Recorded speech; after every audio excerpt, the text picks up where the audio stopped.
Bonsoir à tous. Je suis Véronique Trécret, coordinatrice parentalité pour CCS de la Baule. Bonsoir à toutes, et moi je suis Virginie Fontaine, vice-présidente CCAS. J'ai repris les fonctions de Nathalie Hazard pour celle qui l'avait déjà rencontrée à l'occasion d'autres papotines. Et je suis heureuse en fait de faire votre connaissance, puis d'être parmi vous ce soir, avec ce beau thème « Viens, je t'emmène » que Mme Sébillot va nous présenter. Bonsoir je dis à toutes, parce que nous sommes au féminin en participation. Donc moi je m'appelle Suzanne Gimard-Sébillot. Merci Véronique, merci au CCAS et à la ville de La Baule d'organiser des soirées papotines. Je trouve que c'est vraiment très riche, vraiment. Ça permet déjà de se rencontrer et puis d'avoir des partages, des connaissances et des partages d'expériences sur des thématiques intéressantes. Donc je me présente un tout petit peu. Donc moi j'ai été pendant 20 ans éducatrice de jeunes enfants. Je suis actuellement psychopraticienne et j'accompagne pour une partie de mon temps en thérapie individuelle, couple et famille. Voilà. Et pour une deuxième partie de mon temps, je travaille beaucoup aussi avec les professionnels du champ du médico-social, autant avec des aides-soignants que au niveau éducatif, les structures d'accueil petite enfance, assistantes maternelles, la protection de l'enfance aussi, ça peut m'arriver. Donc voilà, et j'ai encore une petite partie avec mon étiquette éducatrice de jeunes enfants où j'étais ce matin parce que j'interviens dans un lieu d'accueil enfants-parents. Donc j'avais envie de garder un petit peu ce côté sur le terrain. Voilà, et puis donc ce soir quand Véronique m'a parlé du sujet, se laisser guider par l'enfant, je pense qu'on pourrait l'aborder vraiment de plein de portes. Et je me suis dit peut-être que ça peut être intéressant de l'aborder par la porte avec laquelle moi je regarde un petit peu plus l'accompagnement de l'enfant. En tout cas, on va en parler aussi au regard de la notion du concept de l'attachement. Et on va en reparler après, mais comme ça, ce sera un petit peu quelque chose qu'on va aborder pour savoir comment on va pouvoir se laisser guider par l'enfant, parce que c'est pas simple, se laisser guider, on se dit de quoi ça parle, parce que c'est pas toujours facile de se laisser aller et se laisser guider par l'enfant. Alors pour commencer, moi je me disais que ce qui peut être intéressant, c'est qu'on fasse déjà une petite expérience de se laisser guider. Alors je me disais que si vous êtes d'accord, s'il y en a qui ne veulent pas participer, vraiment c'est complètement OK. Mais si vous êtes d'accord, je voulais vous proposer de vous mettre par deux. Et l'une après l'autre. Alors dans un premier temps, il y en a une qui va guider par des gestes, comme bon vous semble de ce que vous allez faire. Et l'autre, vous allez guider l'autre à faire des gestes. Et il y a une personne qui va suivre.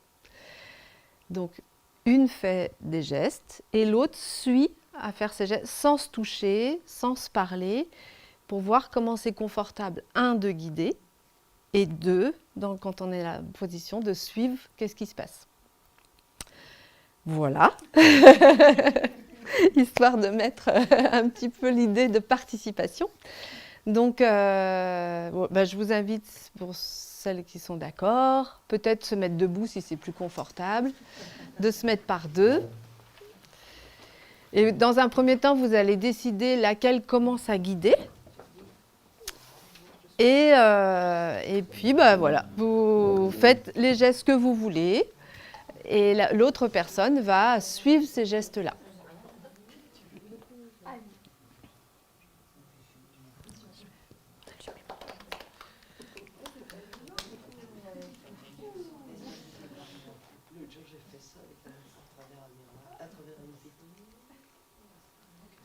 Qu'est-ce qui se passe ?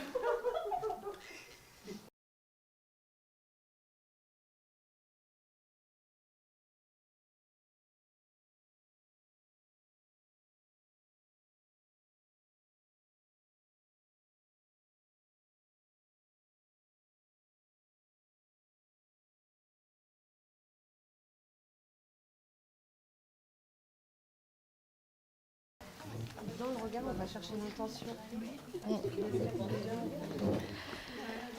Alors, je veux bien qu'on partage ensemble qu'est-ce qui a été facile, difficile en tant que guidant. Qu'est-ce qui a été facile, difficile quand vous avez guidé? Moi, j'ai trouvé que le démarrage n'était pas facile. Le démarrage Et pas après, facile. une fois que j'étais pas dans le mouvement, c'était parti, quoi. Ok. Mm. D'accord. Le fait de démarrer, de se caler. Voilà, c'est ça. Ok. Mm. Ok. Ouais. En tout cas, se caler, c'est important. Ouais. Qu'est-ce que vous avez pu? On trouvait toutes les deux que le visuel avait son importance. Aussi, dans le regard, aller chercher l'intention. Au-delà du visuel, l'intention du geste. Et quelque part, on anticipe presque, quand on est dans l'intention, on est plus dans l'harmonie avec l'autre. Donc, il y a une intention et ça amène... il y a un élan, j'entends, en fait. Oui. Ça amène un élan et une harmonie.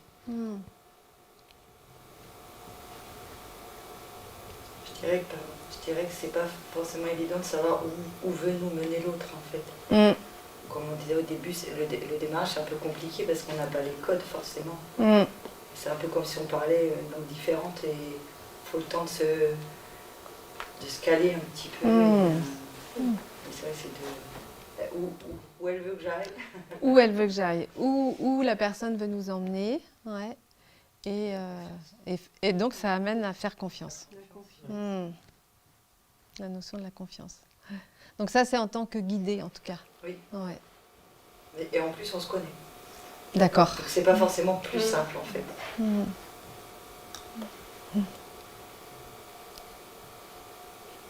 Il y a un peu une notion de lâcher prise, moi j'ai l'impression quand même, de se laisser aller. Oui. Donc on parle de la confiance, quoi, du coup. Ouais. De réussir à lâcher prise. Oui. Ouais. Et qu'est-ce qui vous permet de lâcher prise? Ou de se laisser aller Qu'est-ce qui vous a permis ça? Il n'y a pas de règle.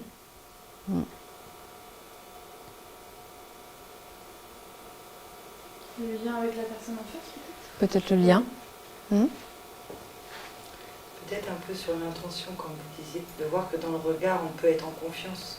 C'est le regard, il est important, effectivement. Ça donne, ça renvoie une émotion, mais je ne vais pas forcément trouver les mots, mais ça ramène à la confiance aussi. Mais on voit quand même que dans le regard, l'intention, elle est quand même bonne. Elle est positive, ouais. Voilà, c'est pas. Il y a une bonne intentionnalité, en tout Ouais. cas. Ouais. Mais ça veut dire la notion du regard, c'est aussi la notion du contact.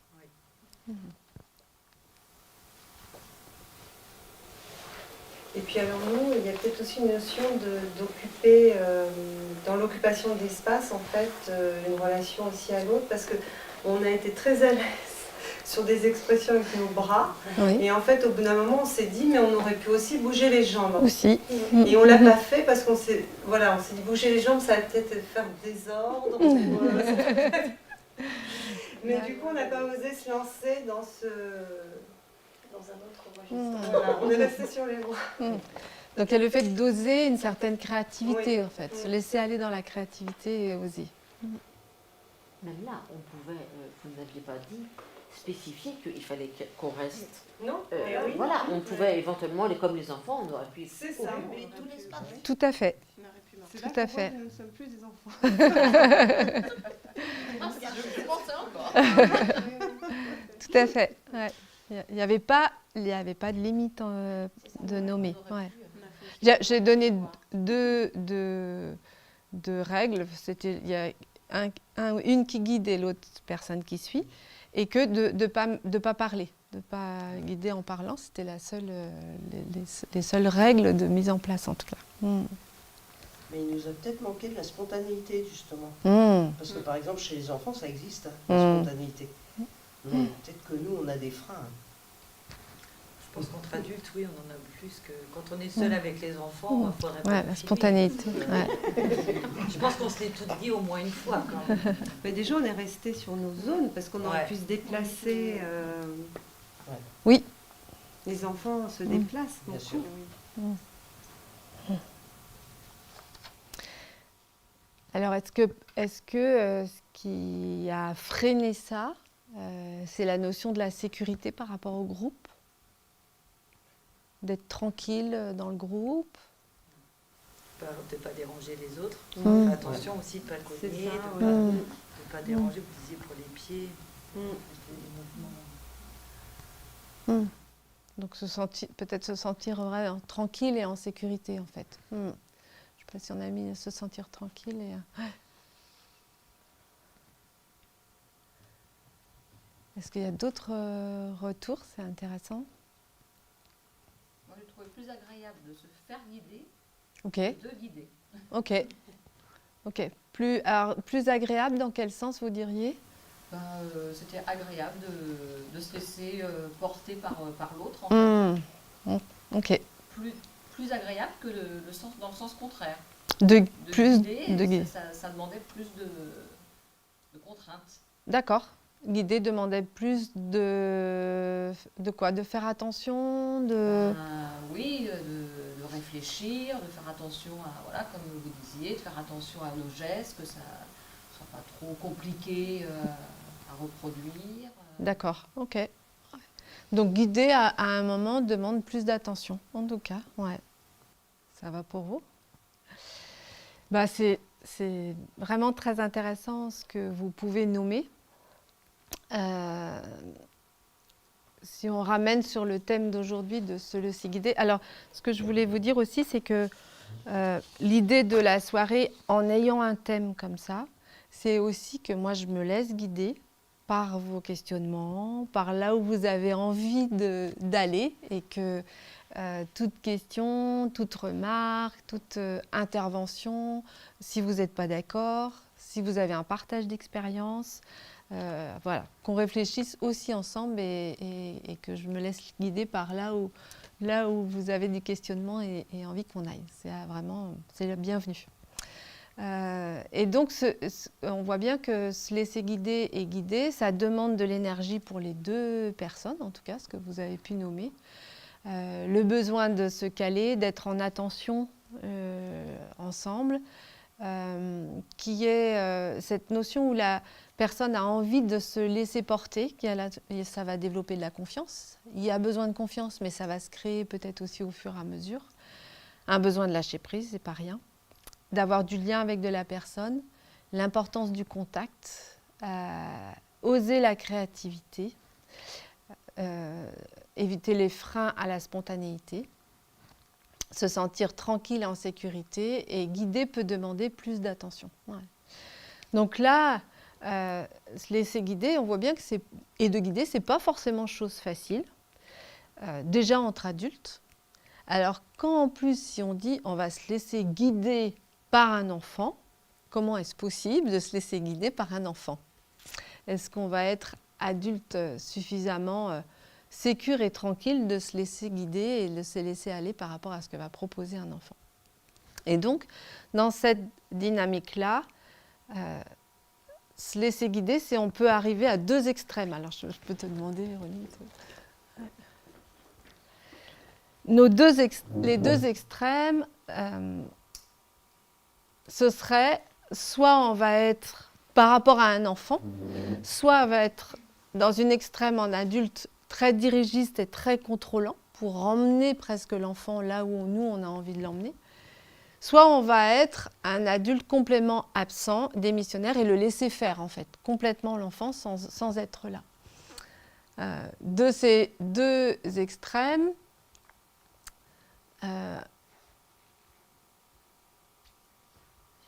c'est pas grave, ouais. On voit combien les incidences que ça peut amener pour un enfant, c'est que quand on est complètement dirigiste et contrôlant, l'adulte va tout faire, tout penser, tout décider pour l'enfant. Et on peut penser dans ces moments-là, c'est moi qui sais pour l'enfant. Et ça amène un enfant qui va être plutôt soumis à l'autorité de l'adulte et pas avoir trop d'autonomie. Pour, dans l'autre extrême, un adulte qui va être absent et démissionnaire, l'enfant on va laisser faire l'enfant tout seul, mais par contre, c'est un peu débrouille-toi. Et l'enfant peut se sentir à ces moments-là abandonné. Il fait du premier appel qu'il va avoir envers l'adulte, s'il n'y a pas de réponse, au bout du bout, ça peut arriver jusqu'au désespoir, qu'il y ait un adulte qui réponde à sa demande. Et du coup, ça amène à une construction de l'enfant qui va peut-être se dire dans la notion de l'adulte contrôlant, je ne suis pas capable. C'est ce que pourrait se construire comme idée l'enfant. Et quand l'adulte est démissionnaire ou absent, je ne mérite pas l'amour de l'autre, je dois tout savoir tout seul, je dois tout maîtriser parce que il n'y a pas d'adulte avec moi. Donc c'est de ces deux positions extrêmes, comment est-ce qu'on va trouver de se laisser guider pour un enfant et d'accompagner l'enfant à nous guider en pleine sécurité. Et peut-être que c'est le côté un peu positif des deux, c'est-à-dire qu'on ne va pas non plus tout laisser faire, tout en se laissant guider par l'enfant, mais on ne va pas non plus être dans une position complètement dirigiste. Et ce serait... Alors, je t'invite à passer à l'autre. Voilà. De l'adulte dirigiste et contrôlant pour que l'enfant puisse nous guider. Il y a quand même besoin d'apporter un cadre, un appui, une présence. C'est ce que vous avez pu nommer être vraiment là, une vraie présence, parce que sinon, si la personne n'est pas là, ce n'est pas possible. Et en même temps, permettre la liberté d'expression et d'exploration de l'enfant. Ce qui nous amène à la créativité, à oser, que l'enfant puisse oser dire je peux y aller, je peux développer toute ma créativité, l'adulte va me suivre et va même m'accompagner dans cet espace-là.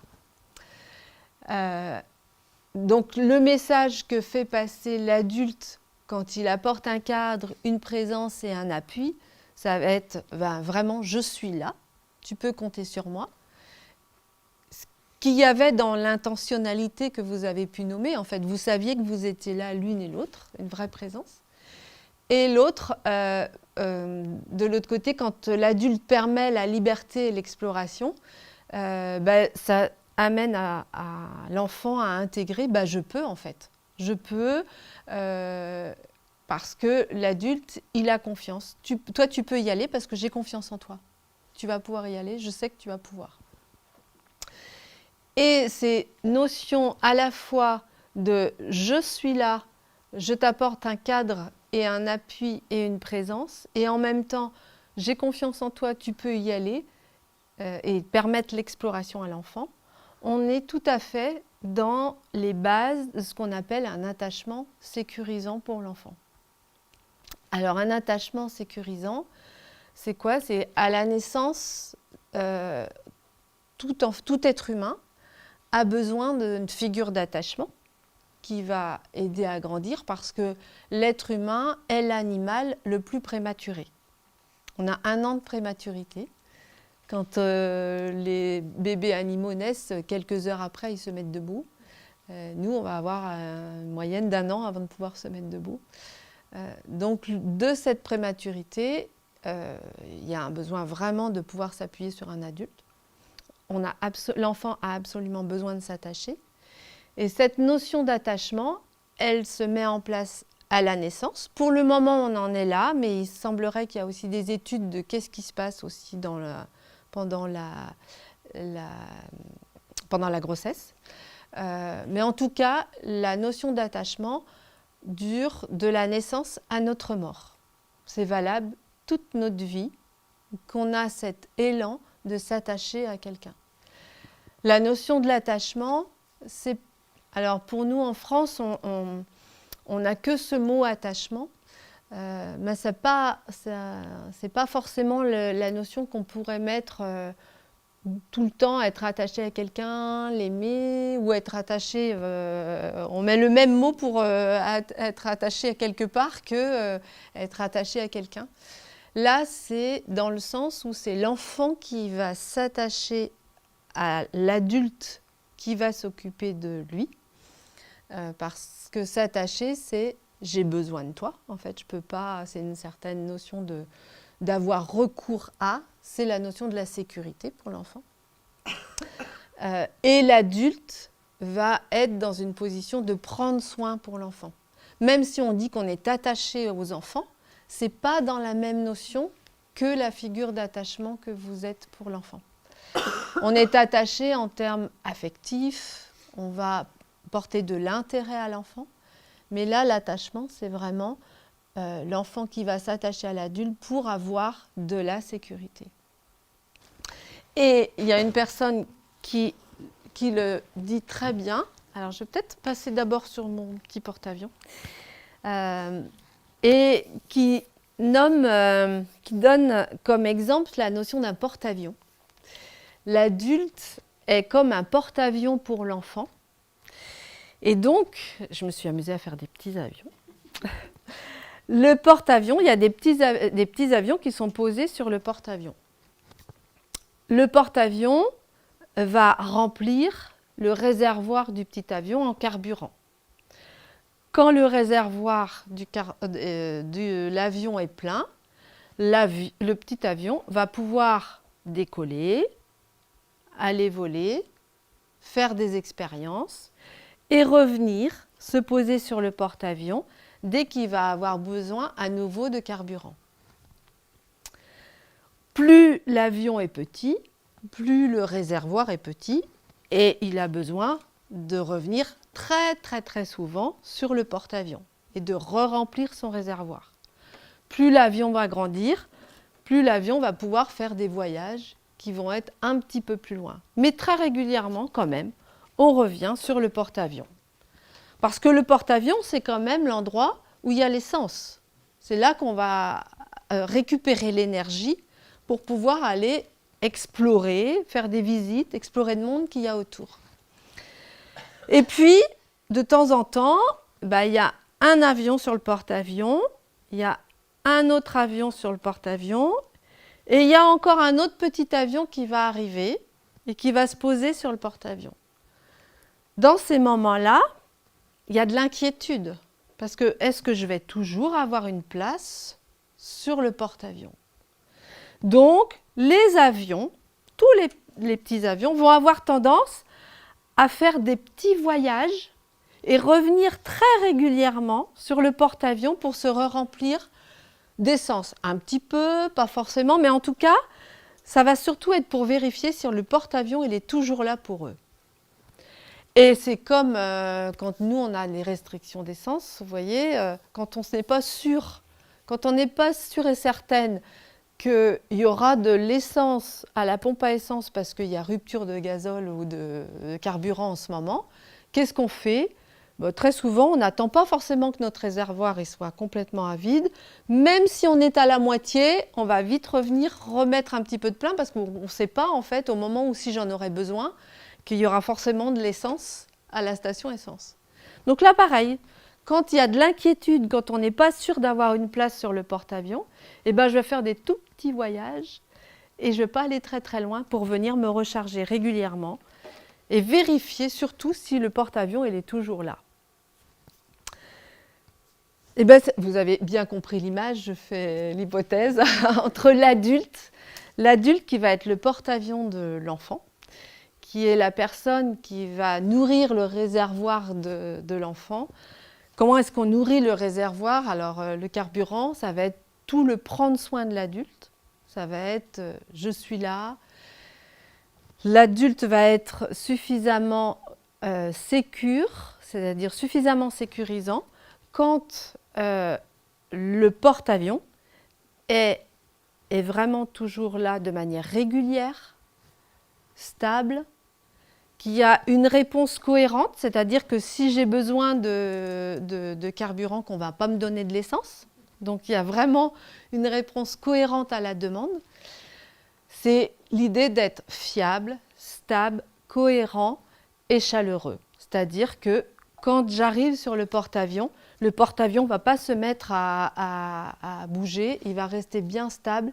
Je suis tranquille que je vais être accueillie de manière chaleureuse sur ce porte-avions. De toutes les situations, les êtres humains, comme je vous disais, il y a absolument besoin d'un porte-avions pour se poser dessus. Parfois, il y a des porte-avions qui bougent un petit peu, qui ne sont pas toujours fiables et qui ne font pas en sorte que le petit avion va pouvoir toujours se poser sur l'avion de manière tranquille. Si le porte-avions n'est pas là au moment où l'avion va pour se poser, eh bien ça mène de l'insécurité, en tout cas à l'intérieur du petit avion. Et pire, il peut y avoir des porte-avions, quand le petit avion va pour se poser dessus, des porte-avions qui envoient des missiles. Et là, ça pose vraiment des gros problèmes de sécurité aux petits avions. Ouais, mais il y a toujours de la place sur les porte-avions. toujours de la place. Ça fait partie des questions qui peuvent insécuriser. Exactement. C'est pour ça, quand il y a plusieurs avions, ça insécurise. Et si je reprends mon exemple avec les enfants, bien sûr, ça va être... ce qui va représenter peut-être le risque de ne pas avoir de place, ça va être nos occupations. Pourquoi les enfants ils viennent tout le temps nous demander quand on est au téléphone ? La place qui est prise sur le porte-avions, c'est le téléphone. C'est le café que je vais prendre avec une copine parce que je ne sais pas si le petit enfant n'est pas toujours sûr que l'adulte va toujours être là pour lui. Et puis, ça va être l'arrivée, évidemment, à d'autres enfants, des frères, des sœurs. Et pour vous, en tant qu'assistante maternelle, ça va être l'adaptation d'un autre enfant qui va arriver. Moi, j'ai déjà ma place, mais il y a quelqu'un d'autre qui arrive. Est-ce que je vais être sûre de toujours avoir la place sur les genoux ou dans les bras parce que j'ai besoin de carburant pour me nourrir. Et là, il y a quelqu'un d'autre qui arrive et qui va peut-être voler mon carburant, prendre toute la place sur le porte-avions. Et donc ça amène beaucoup d'insécurité. Et c'est aussi pour ça, on voit bien combien les enfants, ils vont revenir beaucoup plus régulièrement et beaucoup plus souvent quand il y a quelque chose qui vient occuper beaucoup trop le porte-avions. Ça vous parle, je suppose? Fortement, ouais.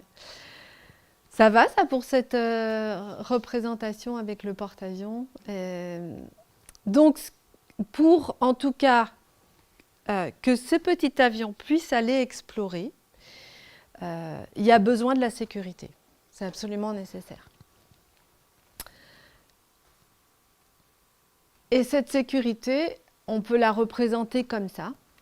C'est-à-dire que le porte-avions, ça va être l'adulte qui va être suffisamment sécure pour l'enfant.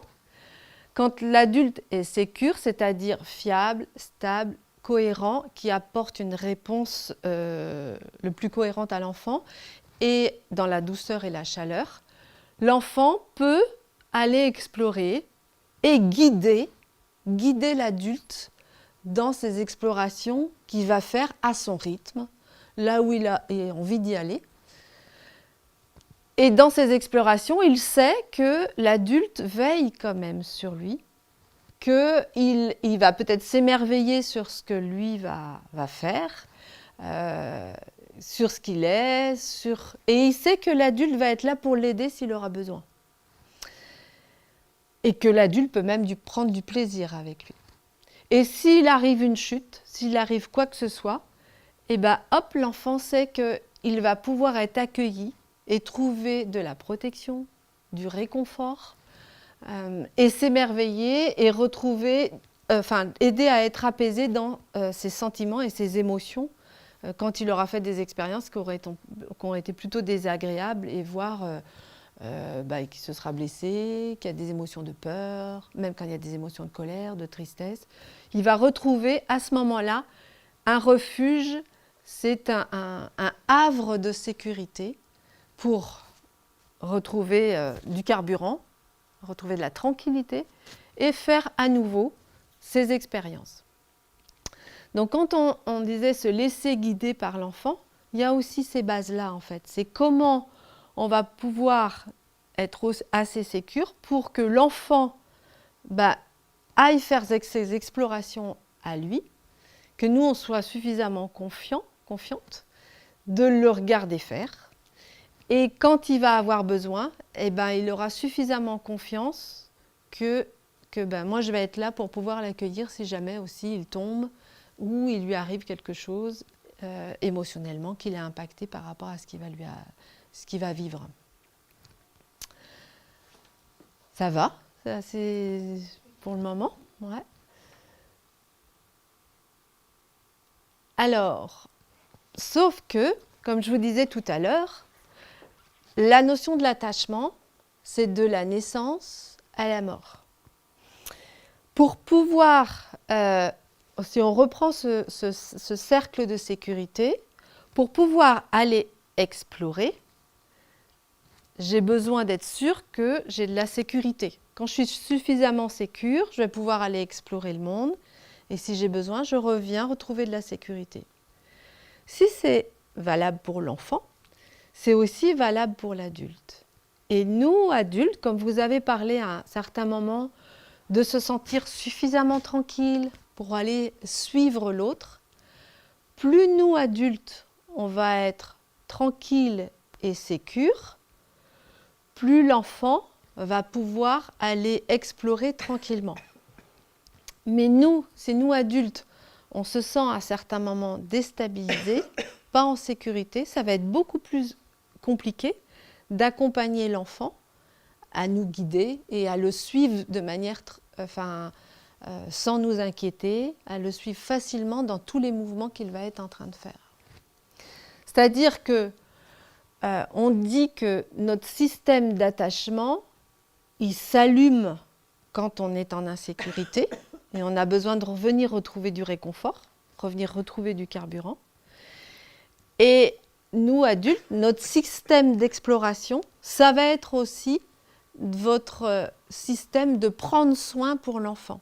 C'est-à-dire que quand vous êtes suffisamment en sécurité, votre système de prendre soin va être complètement fiable, stable et sécurisant pour l'enfant. Plus notre système d'attachement est éteint, plus notre système de prendre soin est allumé. Je suis tranquille, je suis là, l'enfant peut venir, j'ai rien qui m'inquiète, je peux le suivre. Si au contraire, notre système d'attachement à nous est activé, vous voyez si on a des soucis, si on est fatigué, si on a eu des conflits, si en ce moment j'ai un problème de santé, s'il nous arrive plein de choses à nous, notre système d'attachement à nous est activé et on va être moins disponible. On sent bien combien notre disponibilité à ce moment-là, elle est moins présente. Et notre système de prendre soin va être plus éteint. Donc, pour pouvoir se laisser guider par l'enfant et être suffisamment en sécurité pour que lui trouve de la sécurité envers nous-mêmes, ça demande d'abord de prendre soin de nous et de savoir qu'est-ce qui fait que je vais pouvoir être tranquille ou qu'est-ce qui se passe en ce moment pour moi. Est-ce que j'ai besoin d'aller, moi, retrouver de la sécurité chez quelqu'un autour de moi? C'est pour ça qu'on a toujours besoin, d'ailleurs, on dit qu'accompagner des enfants, il faut un village pour élever un enfant, mais c'est aussi en fonction de ça, c'est qu'on a toujours besoin de personnes relais parce qu'on ne peut jamais être 100% sans que notre système d'attachement à nous s'allume de temps en temps. C'est normal. Régulièrement, on va l'avoir parce que on va avoir faim, parce qu'on aura entendu les enfants peut-être crier toute la journée, parce que on aura peut-être mal dormi la nuit. Et nous, notre système d'attachement, à ce moment-là, il s'active lui aussi. Et quand notre système d'attachement s'active, on est moins disponible, nous, le porte-avions que nous sommes, on est moins disponible pour aller accompagner l'enfant à explorer de sa manière dont on va pouvoir le suivre en sécurité.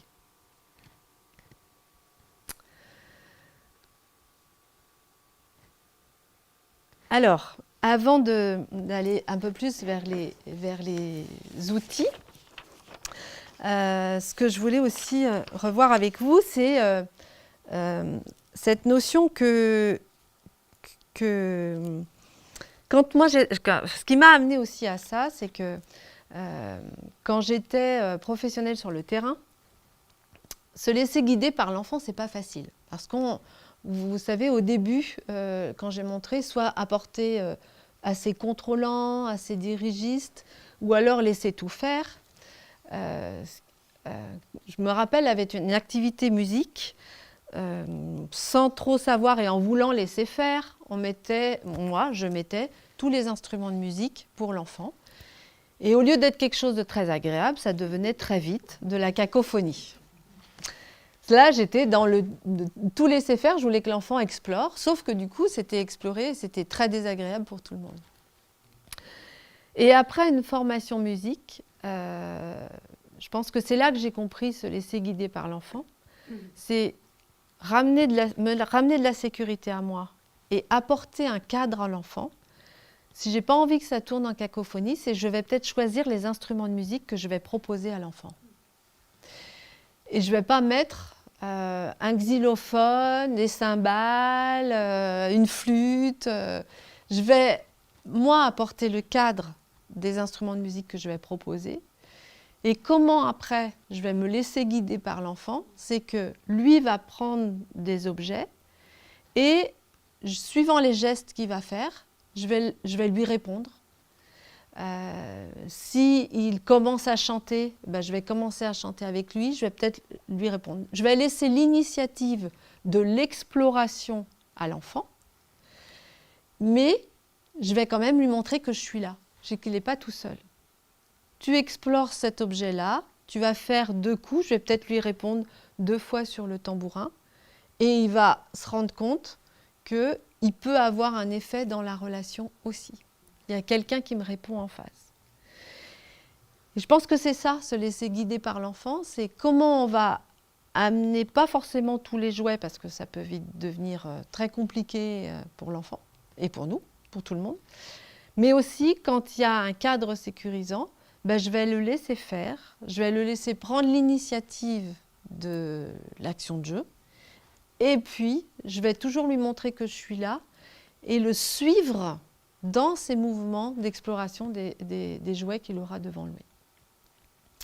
Peut-être que vous avez fait cette expérience-là, ça vous parle déjà? Oui, ça me parle en fait, la formation évoquée, ça me fait penser à une formation enfance et musique, en fait, où c'était très intéressant justement, parce que se laisser guider, c'est exactement ça. Enfin voilà, le cadre, il n'est pas forcément, c'est pas un cadre avec des règles, mais ça peut être un cadre de jeu. Exactement. Enfin voilà, un cadre, voilà, on a quand même une idée de ce qu'on veut proposer, enfin de ce qu'on veut, de ce qui pourrait être bénéfique pour l'enfant, en lui donnant un cadre où il va pouvoir explorer de façon constructive et qui fera écho en fait avec l'adulte.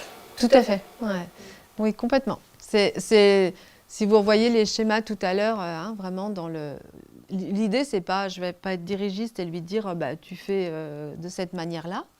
Ce qui pourrait être, parce que à certains moments, moi j'ai fait ça. Je dis, j'avais envie que l'enfant il apprenne peut-être à faire avec tel instrument de musique. Sauf que c'est pas ça en fait, c'est pas l'idée. À ce moment-là, l'enfant, c'est à lui de faire l'expérience. On sait combien on peut apprendre plein de choses dans les livres. Il n'y a rien de tel que par l'expérience et la manière dont nous, on va faire un pas, un autre. Quand on n'apprend pas à marcher dans les livres, on apprend à marcher en faisant un pas, en tombant et en recommençant. Donc on a vraiment besoin de faire cette expérience-là pour pouvoir savoir comment se diriger. Mais pour faire cette expérience-là, elle aura un impact complètement différent si je sens que je suis en relation avec l'autre. Vous avez pu le nommer tout à l'heure, l'importance du regard et du contact. Comment on va pouvoir rester en contact avec l'enfant. Et le contact dans la notion de l'attachement, quand l'enfant est en insécurité, quand il fait une expérience et que c'est difficile pour lui, la première manière de ramener de la sécurité à l'enfant, ça va être le contact physique.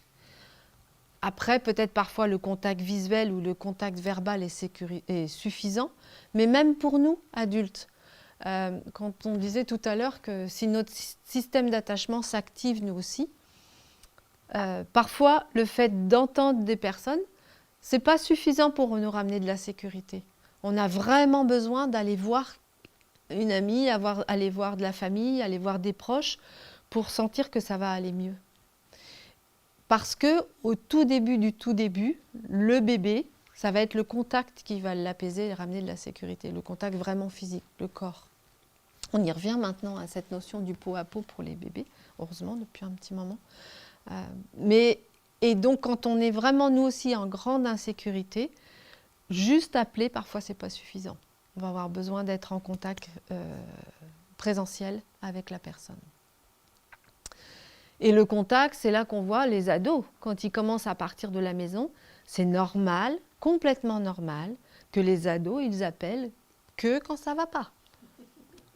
C'est-à-dire que le système d'attachement fonctionne bien. La figure d'attachement, je vais l'appeler quand mon système d'alarme s'active en fait. Parce qu'ils n'ont pas besoin de nous pour aller faire la fête. Par contre, qu'ils ont besoin de sécurité, là, ils reviennent vers nous. Alors, comment est-ce que, selon vous, on va pouvoir se laisser guider par des outils pour se laisser guider par l'enfant?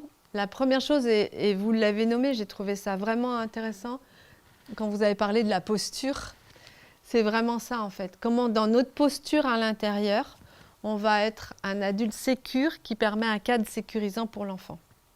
Mais l'adulte sécure, c'est nous aussi, qu'on va avoir un système d'attachement éteint, voilà, qu'on n'est pas en alarme. Notre présence, vous l'avez nommé, cette notion d'être là, en contact avec la personne en face. Notre respect du rythme de l'enfant. On va aller là où l'enfant est capable d'aller pour le moment. Et notre observation. Je pense que ça aussi, la posture, la présence et l'observation est assez fondamentale. L'observation, c'est vraiment un bel outil pour voir où en est l'enfant, vers où il me guide, où il en est en fait. Quel pas il est en train de faire pour que je puisse l'accompagner là où pour le moment il est capable. Et vraiment, en tant que parent, ça s'affine. Je crois qu'il y a une maman, si je ne me trompe pas. Il y a quelqu'un qui est là en tant que parent? En tant que parent, on apprend à connaître notre enfant petit à petit, donc il y a encore des choses où on a besoin d'observer. C'est vraiment ça se travaille au fur et à mesure. Enfin, ça se noue cette relation-là par l'observation. En tant que professionnel petite enfance, vous pouvez faire confiance à votre observation, parce que vraiment, pour les tout petits, quand ça fait déjà longtemps qu'on les observe, on a un œil drôlement aiguisé sur qu'est-ce qui se passe physiquement, il fronce les sourcils, il a une telle posture. Là, vraiment, je pense que les professionnels de la petite enfance sont très, très forts et fortes en observation. Et c'est aussi ça qui va aider à guider les parents. D'ailleurs, dans les premiers liens, on observe les sons différents des pleurs, on va observer comment il va se comporter. Et c'est toutes ces observations-là qui vont nous aider à être guidés par l'enfant. Ce qui n'est pas toujours simple, parce qu'il y a plein de choses qu'on ne comprend pas. Mais c'est au fur et à mesure qu'on va essayer de voir quels sont ses gestes et quels sont ses cris, quels sont ses sons qui vont nous faire comprendre ce qu'il a besoin. Alors, concrètement, je me disais, c'est intéressant d'aller voir concrètement comment est-ce que on va se laisser guider par l'enfant.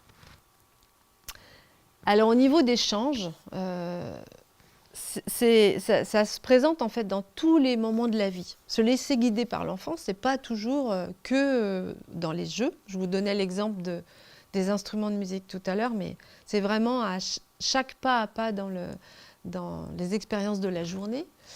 L'échange, par exemple, ça va être le bébé. Vous voyez le tout petit bébé qu'on est en train de changer sur le tapis. Si on observe le bébé, on va voir qu'à certains moments, il va peut-être, il bouge le bébé, et on va l'accompagner à se tourner, si on a besoin d'attacher la couche, de scratcher la couche, au moment où l'enfant va présenter sa hanche. Vous voyez ce que je veux dire? On va accompagner le mouvement de l'enfant que l'enfant fait déjà. Et quand on va être dans l'observation et la présence, si l'enfant commence à tourner sa hanche droite, moi je ne vais pas prendre la hanche gauche et le tourner dans l'autre sens. C'est là combien la présence et l'observation et la concentration, en étant vraiment avec l'enfant, c'est un vrai travail en fait, de toujours être là, à se laisser guider, de voir quelle est la partie du corps de l'enfant qu'il est en train de bouger. Ça vous parle ça, quand le bébé il va plus bouger dans un sens et que je vais l'accompagner dans le mouvement qu'il est en train de faire. Pareil quand il va être au niveau du change et qu'on va voir que l'enfant ne veut plus être sur le tapis ou qu'il va vouloir être un peu plus grand et vouloir lui-même ou elle-même retirer la couche, comment on va l'accompagner dans ses mouvements? C'est qu'on va suivre son mouvement à lui et non pas, on ne va pas initier le mouvement pour l'enfant en fait. Et comment le mouvement qu'il est en train de faire, on va l'accompagner. Dans le change, c'est aussi l'habillage. Quand on va être en train d'habiller un enfant, si l'enfant présente sa main droite, je ne vais pas commencer à l'habiller à la main gauche. Parfois, on est tellement dans nos pensées qu'on n'est plus à se laisser guider par ce que présente l'enfant. Et nous, on se dit, déjà, il faut que j'en aille vite, qu'on se dépêche le matin. Mais se laisser guider par l'enfant, c'est vraiment à des mouvements, j'ai envie de dire, pas à pas au quotidien dans la journée. Ça va être au moment où on va l'habiller, s'il présente son pied droit, j'ai commencé par le pied droit pour mettre la chaussure. Même si moi, j'avais la chaussure gauche. C'est plein de petits moments d'observation où on va et qu'on a besoin d'être suffisamment tranquille et dans notre tête, on va dire, je l'accompagne là où il est. Et que... Vous voyez certaines positions où à certains moments on dit non, j'ai la chaussure gauche, donne-moi ton pied gauche. Mais ça va très vite de faire ça. Et là, du coup, on va être plus à diriger l'enfant de présenter pourquoi son pied gauche plutôt que le pied droit, puisque lui part avec le pied droit. C'est assez subtil, mais c'est tous ces petits moments-là. Et en plus, il part avec le pied droit, c'est qu'il a des bonnes raisons. C'est qu'il va avoir certainement une bonne raison de partir avec le pied droit. Mais c'est beaucoup plus fluide. C'est beaucoup plus fluide. Tout à fait. Ouais. Et en fait, tous ces mouvements qu'on va accompagner dès tout petit, y a une confiance qui se crée et un respect qui se crée. L'enfant va se sentir respecté dans le mouvement. Et c'est plus facile après pour lui d'entendre et de, j'ai envie de dire, se soumettre, parce qu'il y a certains moments où il va se soumettre à certaines règles de sécurité. Et c'est plus facile de se soumettre à certaines règles de sécurité quand à plein d'autres endroits, on nous suit parce qu'on sait que c'est possible de nous suivre en fait. Je n'ai pas dit que c'était toujours simple. Puis à certains moments, comme je disais, notre système d'attachement à nous va être en alarme. Si le matin, il faut speeder parce qu'il y a l'horaire de l'école, il y a l'horaire de ceci, l'horaire de cela, et puis que... il y a peut-être un bébé que je vais avoir besoin de recoucher. Et à ce moment-là, on ne va pas forcément toujours se laisser guider par l'enfant parce que on va, nous, avoir un système d'attachement qui va moins être sécure à ce moment-là. Et en plus, j'ai l'impression qu'on va gagner du temps. Et en fait, pas forcément. Tout à fait. On peut créer une réaction de l'enfant qu'il va falloir gérer, etc. Et ça génère encore un stress supplémentaire. Alors que si juste on avait suivi l'enfant, finalement on en gagne en fait. Après c'est l'expérience qui fait qu'on se rend compte de ça, mais... Tout à fait. Tout à fait. Pris par le temps, mais en fait pas tant que ça.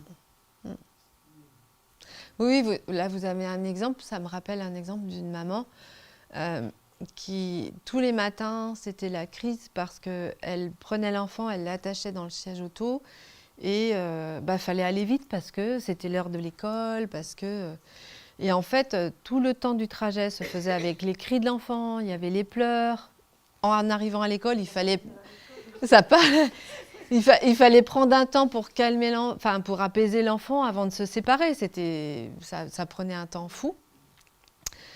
Et dans l'échange, en fait, l'idée, c'était de lui proposer que, de toute façon, ça prenait un temps fou le matin. Tant qu'à faire, essayer de faire autrement et de se dire, bon, allez, je l'accompagne dans la voiture et c'est lui qui va monter, mettre les bretelles du siège auto, il va faire et puis je vais l'accompagner là où il fait, quoi. Et en fait, au bout du bout, elle avait gagné un quart d'heure. Et puis, en plus, il n'y avait pas eu de pleurs et de crises et chacun avait commencé sa journée sans ce stress. Donc oui, mais ce n'est pas toujours facile. Et en fait, on a besoin de faire cette expérience-là pour vérifier que tout compte fait, ça se passera mieux. Mais quand on est, nous, dans l'insécurité d'être à l'heure et si on a plein de stress, vont revenir certains automatismes, soit de tout contrôlant, soit d'être un peu démissionnaire. Vous voyez les extrêmes qu'on avait vus au début. Souvent, dans ces moments-là, nous, on est assez très contrôlants. Mais ça ne marche pas mieux non plus, en fait. On arrive souvent avec des émotionnels qui mettent à mal tout le monde.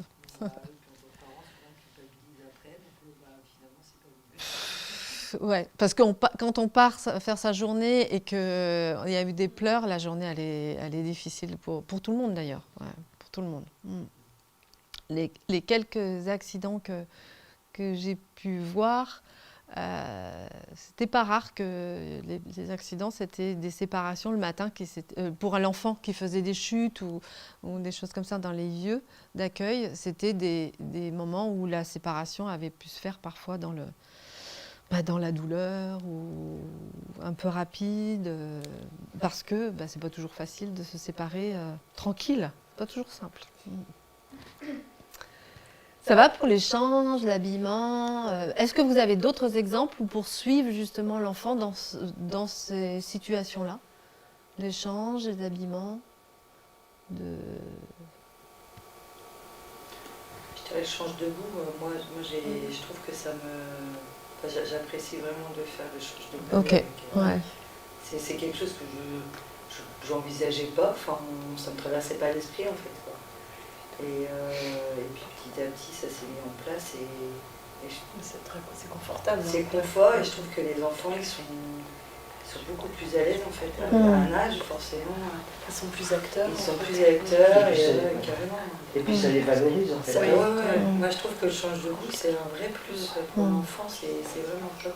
Une fois que nous on a trouvé une position confortable. Le petit marchepied là c'est bien, mais pas moteur parce qu'il faut aussi le confort de la lutte. Ça c'était pas évident au début. Mais une fois qu'on a trouvé la technique, et franchement, moi je trouve qu'on gagne du temps. On se fait moins mal au dos, aux épaules, etc. Et on a que c'est vraiment bien. Et puis en même temps, ça accompagne aussi la séparation de ce moment, en fait, un peu... On passe une étape. Voilà. L'enfant passe l'étape secondaire. Agrandi. Oui. Mais les parents sont très surpris, en fait, de cette technique. Voilà. Mais non, mais c'est pas possible, mais c'est pas pratique. Et en fait, il faut le faire, et à force de le faire, une fois qu'on a trouvé ce qui... Alors, est-ce que vous pouvez m'expliquer parce que... Alors, venez. Moi, ma fille a 31 ans, mais c'est vrai, j'ai 2 petits-fils, mais qui sont chez l'assistante maternelle et l'autre à l'école. Mais je ne sais pas ce que c'est que cette technique du change de goût. En fait, j'ai pas connu ça. En fait, l'enfant reste debout pour le déshabillage. Oui, c'est ça, oui. Alors, pour retirer la couche. Alors, quand il y a des selles et qu'ils ont des couches culottes, c'est... C'est compliqué. Si on a la bonne technique, c'est bon. Ça peut toujours adapter. Parce que... Vraiment, c'est pas possible, c'est pas possible. On casse la couche sur les côtés. L'enfant, du coup, pour moi en tout cas, c'est comme ça. Peut-être il se bascule un petit peu sur ma jambe, je nettoie les fesses. Et après, alors par contre, c'est sûr qu'il faut enlever le pantalon pour remettre les couches culottes. Mais bon, ça va vite. Puis l'enfant, il participe. Bien. Mais il participe, ils aiment bien. Ça, parce qu'arrivé à un âge, souvent, ils aiment plus être allongés. Non. Ça, c'est un truc... Du coup, c'est la débandade, c'est on a beau accompagner le mouvement, on sent une résistance. C'est vraiment... Alors, il y a l'intermédiaire, juste avant ça, juste avant le change de goût. moi je mets la table, le tapis allongé au sol. Oui, Ah moi oui. je fais ça aussi. Voilà, déjà ça c'est l'intermédiaire. D'accord. Et l'enfant se met seul en fait déjà sur le tapis et D'accord. avant le change de bout. Pourquoi pas. Parce que déjà pour nous c'est plus confortable au niveau de l'ergonomie. Ça évite de les porter. Parce que quelquefois, rapidement quand ils marchent à quatre pattes, ils commencent à être lourds. Et ils sont tout à fait capables d'aller sur le tapis de change sans qu'on ait à intervenir en fait. Et ensuite, effectivement, il y a le change debout. Et, voilà. Même pour eux, c'est une posture qui est beaucoup plus adaptée en fait que des allongés. Oui, tout à fait. Ouais. L'intermédiaire, et ce que je faisais, moi, je mettais un genou au sol et puis l'autre genou. Il y a plusieurs techniques. Il y a plusieurs techniques. Quand l'enfant se tournait, j'avais le genou qui tenait la couche sur l'arrière et puis ça Oui, permet pour les remettre. pour les remettre. Sur Internet, on trouve des tutos sur le change debout.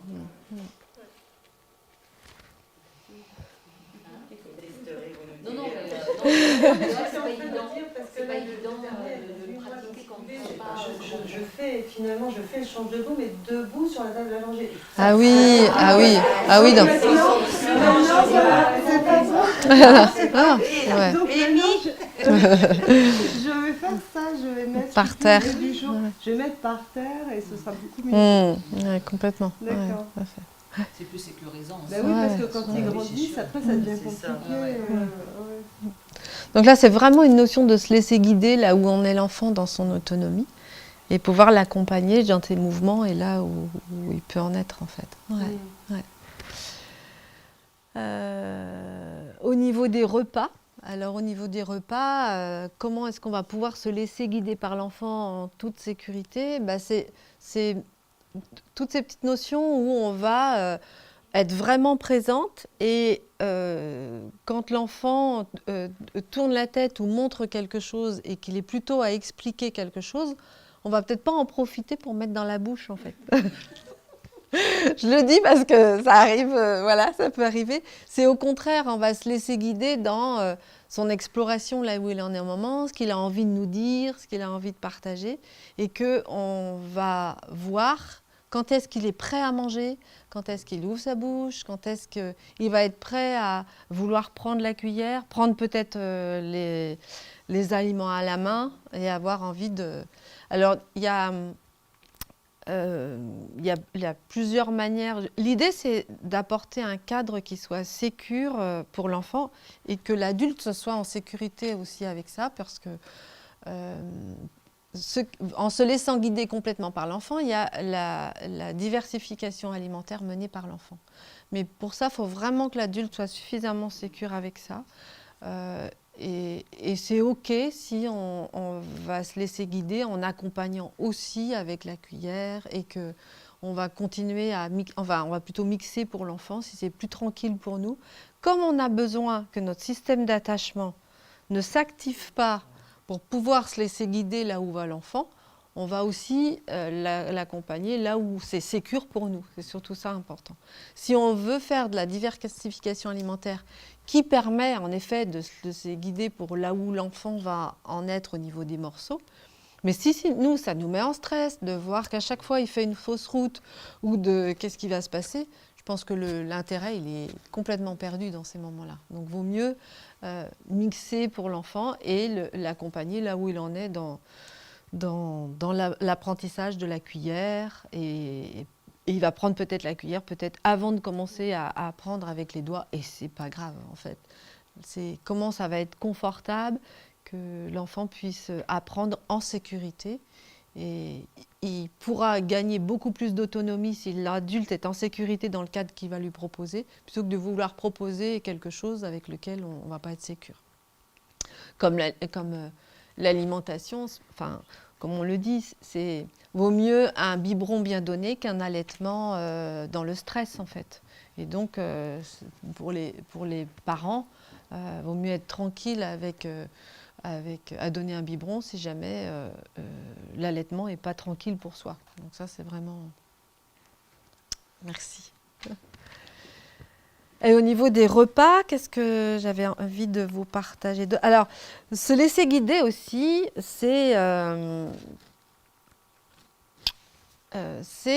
on a souvent une bonne intention quand on va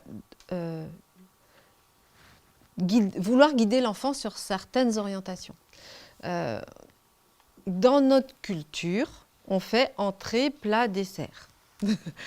Dans notre culture, enfin dans la culture plutôt française, le yaourt, on le mange en dessert.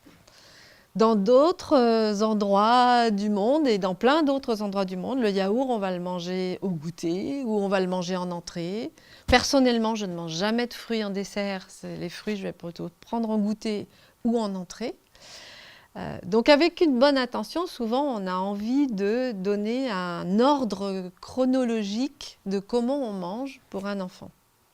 Alors que se laisser guider, ça va peut-être être aussi laisser l'enfant piocher là où il a plutôt envie d'aller manger.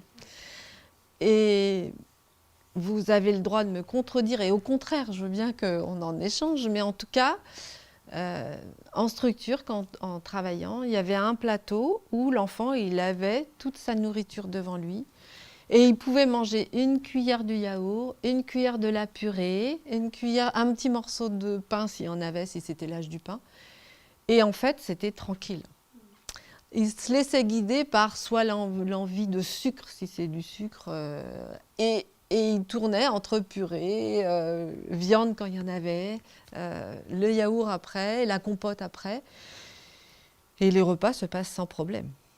L'intégration de l'ordre culturel vient un peu plus tard pour les enfants. C'est souvent aux alentours de entre 5, 6, 7 ans. Ce n'est pas par hasard si à l'école...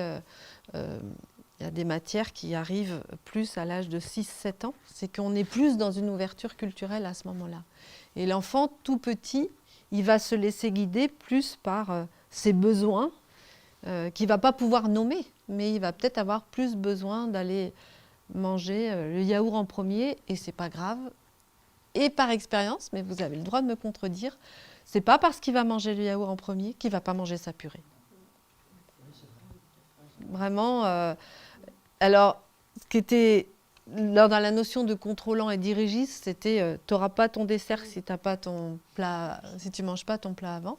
Mais du coup, on ne se laisse pas du tout guider par le besoin de l'enfant, le premier aliment qu'on va avoir. D'ailleurs, on voit bien comment, si nous on a soif, on va pouvoir aller demander. La première chose qu'on va faire, on va aller boire un verre d'eau avant de commencer à manger.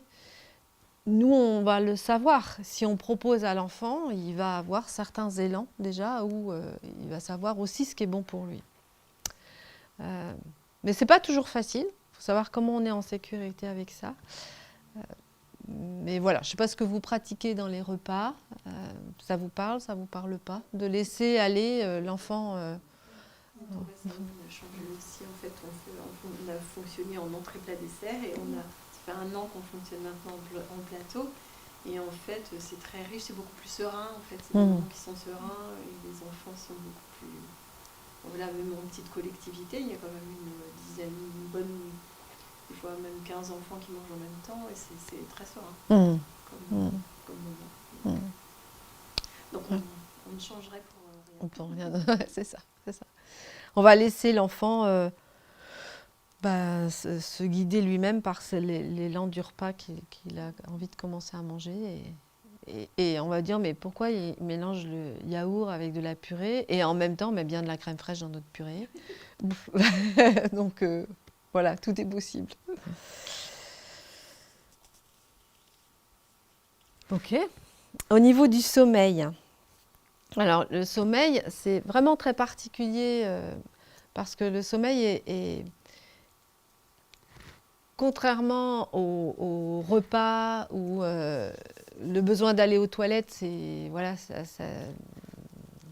un élan. Enfin voilà, on va voir en fonction du besoin. Le sommeil est aussi quelque chose qui s'éduque. On voit bien hein, les gens qui partent en mer, ils les éduquent leur sommeil à dormir par tranche de quelques minutes avant de partir, au fur et à mesure de ce qu'ils vont avoir besoin pour pouvoir continuer à naviguer. Mais on a quand même besoin d'apporter un cadre de sécurité au niveau du sommeil pour l'enfant. Après, c'est pas parce qu'on va proposer un temps de sieste qu'on voit bien comment on va être obligé de se laisser guider là quand même par l'enfant, parce que si l'enfant veut pas dormir à ce moment-là, c'est un peu compliqué on peut pas obliger un enfant à dormir. On peut pas, on va que lui amener le plus possible un cadre sécurisant. Donc là encore, amener de la sécurité pour que lui puisse de lui-même s'endormir. Et j'aime beaucoup quand on dit j'ai réussi à endormir un enfant. En fait, on a réussi à amener un cadre sécurisant pour que l'enfant de lui-même il s'endorme. Parce que ça, c'est bien une chose qu'on ne peut pas faire pour l'enfant. C'est l'enfant qui va s'endormir tout seul. Donc, comment on va se laisser guider par l'enfant ? Bon, ça, vous le savez déjà, mais c'est suivre tous les signes, en fait, tous les tout premiers signes de sommeil de l'enfant, sans attendre que ce soit trop long, que ce soit trop tard, parce qu'après, l'enfant rentre quand même dans un système d'énervement, et comme nous, plus on est fatigué, moins on dort, Et c'est valable pour tout le monde, ça, en fait. Donc, et encore plus pour l'enfant. Donc, c'est comment on va ramener de la régularité. On revient au système, on disait tout à l'heure, on est une figure d'attachement sécure quand on régularité, fiabilité, stabilité, cohérence et chaleur. Et s'il y a bien un endroit pour moi où ça s'applique aussi, c'est dans le cadre appliqué pour le sommeil. Plus il y a de la régularité, stabilité, quelque chose de chaleureux, plus ça va aider l'enfant à ce que lui réussisse à s'endormir. La motricité libre, donc ça c'est justement comment est-ce qu'on va se laisser guider complètement par l'enfant. Toujours pareil, je trouve que dans la motricité, on voit bien comment le cadre sécure est important. Comment on va... évidemment, on ne va pas mettre l'enfant en plein milieu de l'escalier pour qu'il commence à expérimenter sa motricité. Et là, la sécurité de l'adulte, elle est vraiment nécessaire, apporter ce cadre-là. Et puis après, plus le cadre est sécure, plus on va pouvoir laisser l'enfant explorer vraiment à sa manière. C'est pas toujours facile parce que parfois on aurait envie que l'enfant se mette debout, que l'enfant marche, suivant les appréhensions que nous on a aussi d'adultes. On voit bien comment si notre système d'alarme s'allume en fonction de nos insécurités à nous, comment on va peut-être empêcher l'enfant ou alors l'amener à une situation motrice qui va le mettre, lui, en insécurité. Je pense à une situation où je pense que c'était vraiment important pour la famille que cet enfant marche, mais sans que l'enfant a pu explorer toutes les étapes qui étaient bonnes pour l'enfant. Peut-être se mettre d'abord à genoux, après à quatre pattes, se mettre debout tout seul. Il y a eu plein d'étapes qui ont été empêché parce que les adultes ont dirigé la marche. Si je reprends mes thèmes du début, vont aller contrôler la marche de l'enfant et c'est eux qui mettaient l'enfant à marcher. Et cet extrême-là amenait l'enfant à, quand il tombait, il marchait, mais quand il tombait, il n'était pas capable de se relever tout seul. Parce qu'il n'avait pas eu les étapes inverses où il s'était relevé lui.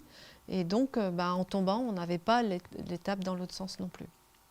Donc, plus on va se laisser guider par là où, quels sont les mouvements pour lesquels l'enfant c'est important pour lui qu'il passe. Et il n'y a pas de bon mouvement. Si c'est un enfant qui va se mettre à ramper et après se mettre debout, si c'est un enfant qui va peut-être directement se mettre à genoux et très vite pas passer par le quatre pattes et se mettre à marcher, pourquoi pas en fait. C'est vraiment cette motricité libre, je trouve qu'elle a amené une autre notion dans les étapes de la marche, même si à une époque on était beaucoup à faire marcher les enfants. Mais plus on fait marcher les enfants, plus on les amène dans une insécurité parce que c'est des mouvements que l'enfant ne gère pas lui-même à la base en fait. C'est comme si, à certains moments, c'est comme si nous on nous mettait en haut de la tour Eiffel et on dit bah, maintenant tu descends quoi. Donc on a besoin de, si on monte à l'échelle, on saura mieux par quel endroit redescendre. Et c'est la même chose pour tous nos mouvements, pour tous les mouvements de la motricité de l'enfant. J'entends même que c'est une bonne intention, mais du coup, qu'est-ce qu'il en est pour... ça met plus l'enfant en insécurité qu'en sécurité. Il n'empêche qu'un enfant qui n'est pas passé par le quatre pattes, c'est bien quand même, une fois qu'il est parti à marcher, de l'amener à passer par le quatre pattes, par des jeux de tunnels, par des petits parcours, parce que le quatre pattes est la suite du mouvement quand le bébé est sur le dos et qu'il va attraper ses pieds. Avec sa main droite, il va attraper son pied gauche et vice-versa. Après, il y a le quatre pattes. C'est aussi des mouvements qui permettent le travail entre le cerveau droit et le cerveau gauche. Et tout ce travail entre le cerveau droit et le cerveau gauche, les personnes qui sont encore plus compétentes que moi en brain gym et en connaissance de ce qui se passe au niveau du cerveau droit et cerveau gauche apporteraient des informations complémentaires. Mais en tout cas, ça participe aussi à la concentration pour l'enfant après, plus tard, à l'école. Et on voit bien, il y a certains enfants qui ont des difficultés à faire du vélo.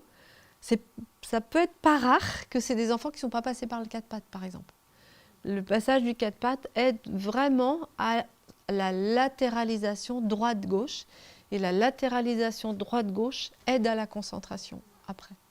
Donc on va suivre le rythme de l'enfant, on va l'aider, enfin, on va le laisser aller là où il est.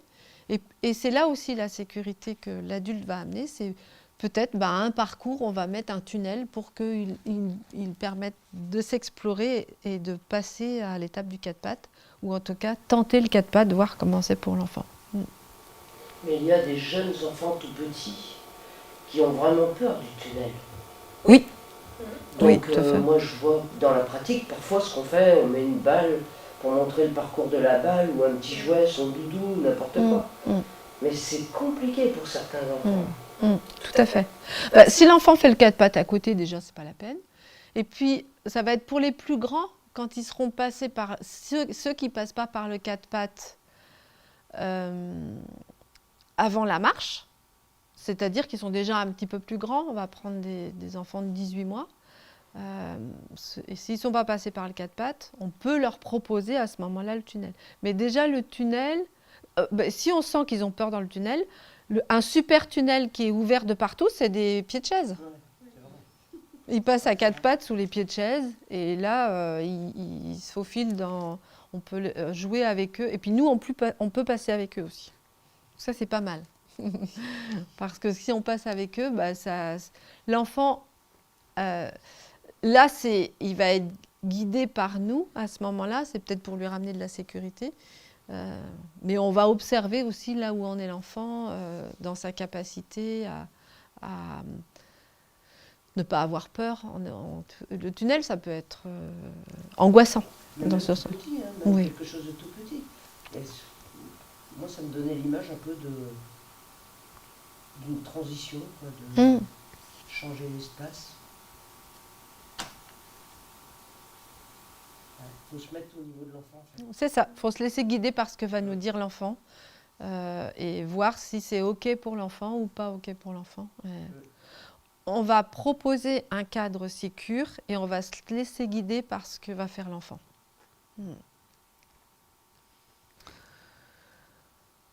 Alors, la communication. Alors, dans la communication, alors il y a l'apprentissage des signes qui vont permettre à l'enfant de pouvoir nous dire ce qu'il est en train de vivre. Mais Alors, c'est très intéressant. On voit bien comment c'est utile, même pour les émotions, pour plein de choses. Mais si on veut complètement se laisser guider par l'enfant, il y a aussi la communication connectée. Certaines d'entre vous connaissent la communication connectée, ça vous parle? La communication connectée, vous le faites déjà, hein, on va aussi partir plutôt par les signes que va nous faire l'enfant pour comprendre ce qu'il est en train de nous dire. Et le bout du bout de la communication connectée, c'est que dans l'intentionnalité de l'enfant, dans les gestes qu'il va faire, dans les sons qu'il va émettre, l'adulte en face va réussir à comprendre ce qu'il est en train de vouloir dire. C'est une grande connexion très petit. Moi, j'ai appris je ne l'ai pas appris, j'ai appris qu'il existait cette méthode-là après que j'ai arrêté de travailler avec les bébés. Donc, c'est vraiment avec les bébés que ça peut se mettre en place.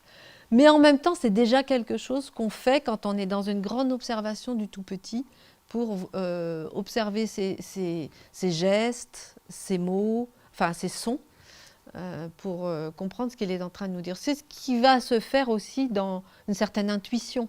Donc, comment on va pouvoir instinctivement, on va comprendre ce que va nous dire l'enfant dans ce qu'il va dire, dans ce qu'il va émettre comme son et comme geste. Je trouve vraiment intéressant le langage des signes.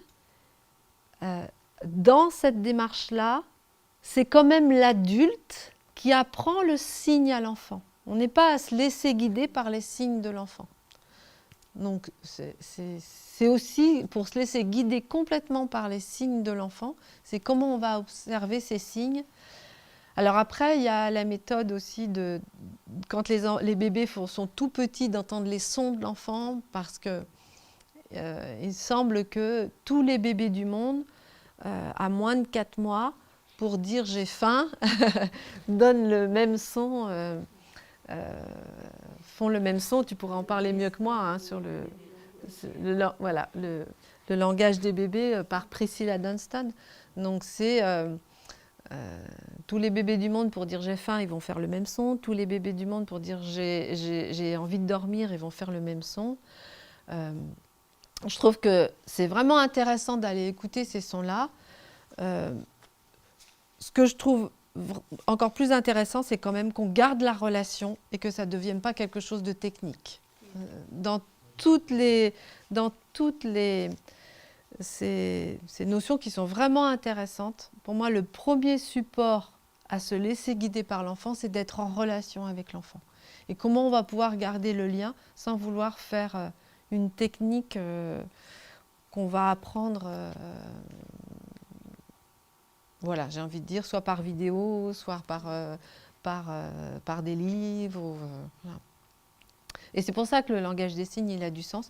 À partir du moment où on est déjà dans la relation et on va se laisser guider par ce que va pouvoir nous dire l'enfant.